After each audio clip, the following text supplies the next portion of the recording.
আমাকে কেউ বাঁচান, আমাকে মেরে ফেললো। বাবাকে হারানোর পর কাঁধে আসে অনেক বড় দায়িত্ব। ভালো রাখতে হবে মা ও বড় বোনকে। স্বপ্ন ছিল একটি ভালো চাকরির, তাই পড়ালেখার পাশাপাশি অন্যের দোকানে দিনরাত পরিশ্রম করে একটু একটু করে তৈরি করেন নিজের একটি দোকান। সেটিকে পরিপূর্ণ করতে সুদে টাকা নেন। সেই টাকার জন্যই খুন হতে হলো সুমনকে। সুদের টাকার জন্য নওগাঁর মহাদেবপুর থানার বিলছাড়া গ্রামের চকপাড়ার মৃত মঈন উদ্দিনের ছেলে সুমনকে হত্যা করে দুর্বৃত্তরা। 17 নভেম্বর আনুমানিক রাত 11টার দিকে কাঁঠাল গাছে ঝুলন্ত অবস্থায় তার মরদেহ উদ্ধার করে স্থানীয়রা। মৃত্যুর আগে ফেসবুক লাইভে কিছু কথা বলতে শোনা যায় সুমনকে। কোনো দৃশ্য দেখা না গেলেও 5 মিনিট 46 সেকেন্ডের ওই লাইভে সুমন বলেছিলেন, বুলবুল নামের এক ব্যক্তির কাছ থেকে সুদের বিনিময়ে 70,000 টাকা ধার করেন তিনি। আমাকে কেউ বাঁচান, আমাকে মেরে ফেললো। আমাকে কেউ বাঁচান বুলবুল ভাই। আমি আপনাকে বড় ভাইয়ের মতো দেখতাম। হিস্টে আমার চেক রাখে আমাকে আপনি আজকে আপনি কি করছেন? 10,45,000 টাকা পাই, সব বাদ দিয়ে 8,50,000 টাকা আমি তাও দিতেছিলাম। আমি টাকা নিয়ে আসতেছিলাম আমি মহাদেবপুর থেকে। আপনি ছাড়া আর কেউ জানতো না ভাই। ভাই আপনি আমার পিছনে লোক লাগিয়ে দিয়ে আমাকে মেরে ফেললেন ভাই। ওরা আমাকে খুঁজেছে, আমি লুকিয়ে আছি ভাই। আমি নদীপুরের সকল ছাত্র জনতার কাছে অনুরোধ করেছি। আমি ওর থেকে মাত্র 70,000 টাকা নিয়েছিলাম। আমি ওকে দিছি আগে 7 লক্ষ টাকা।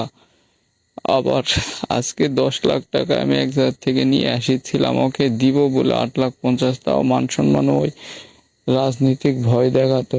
7 লক্ষ টাকা পরিশোধ করার পরও সুমনের কাছ থেকে সুদ ব্যবসায়ী বুলবুল 10,45,000 টাকা পান বলে চাপ দিতে থাকেন।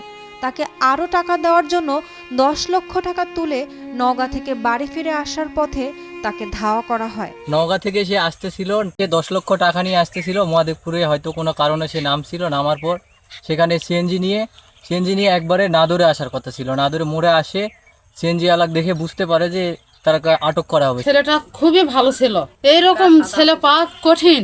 তা আমরা আমাদের সেই সাদা ছেলেটিকে হত্যা করা হয়েছে, এরই কারণে আমরা ফাঁসি চাই। Walton Switch, stylish and elegant.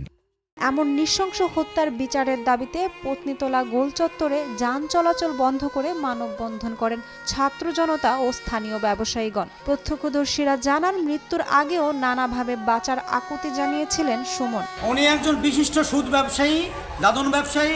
উনি 70,000 টাকা উনি লোন দিয়েছেন। উনি এর বিনিময়ে 17 লক্ষ টাকা দাবি করেন। আমরা 4 জন বসেছিলাম, আমি আর আমার 2 চাচা আর একটা আমার ভাই বন্ধু বসেছিলাম। 4 জন বসেছিলাম। ঠিক 10:30টার দিকে ফোন দিছে সুমন ভাই মেসেঞ্জারে। ফোন দিয়ে মানে আমার বড় ভাইয়ের ফোনে ফোন দিছে, আর একটা ভাই ছিল বসে, 4 জন ছিলাম। রুবেল ভাই ওর ফোনে ফোন দিছে, দিয়ে বলতেছে, সোজা কাঁদতেছে আর বলতেছে, ভাই আমাকে বাঁচান, ভাই আমাকে মারে ফেল দিবে, আমাকে বাঁচান। ওরা 10-12 জন আছে, চাকু নিয়ে মানে আমাকে ধাওয়া করেছে। আমার কাছে 10 লাখ টাকা আছে। হ্যাঁ, বুলবুল ওরা নাকি লোক পাঠিয়ে দিছে, বলতেছে 10 লাখ টাকা আছে, আমাকে ধাওয়া করছে, আমি ধানবাড়ি লুকা আছি ভাই। ওরা চাকু নিয়ে খুঁজতেছে আমার। বলতেছে সাথে 1 মিনিট 17 সেকেন্ড কথা হয়েছে আমাদের, ঠিক আছে। তারপরে সাথে ফোন কাটে দিয়ে আমাদের ওখানে গাড়ি ছিল, মোটরসাইকেল ছিল এক বড় ভাইয়ের। 4 জন এক মোটরসাইকেলে করে আমরা চলে গেছি স্পটে। পত্নীতলা থানার অফিসার ইনচার্জ শাহ মোহাম্মদ এনায়েতুর রহমান জানান, থানায় একটি হত্যা মামলা দায়ের করা হয়েছে বুলবুল নামে একজনকে আসামি করে। তাকে ধরতে অভিযান চলছে। মামলা হয়েছে, এটা আপনি জানতে পারবেন। একজনের নামে মামলা হয়েছে, অজ্ঞাতনামা আরো আসামি আছে। বুলবুল নামে একজনের নাম সহ অজ্ঞাতনামা 9-10 জনের বিরুদ্ধে মামলা হয়েছে, হত্যা মামলা। না, আমরা প্রচেষ্টা অব্যাহত রেখেছি, এখন পর্যন্ত আমরা কাউকে গ্রেপ্তার করতে পারিনি। ওটা সব রহস্য বিষয়ে আমরা তদন্ত করতেছি। আমরা ওগুলো সবকিছুই জানার চেষ্টা করতেছি, কি এর পিছনে কি আছে না। উর্মি আক্তার, সোমা, কালের কণ্ঠ।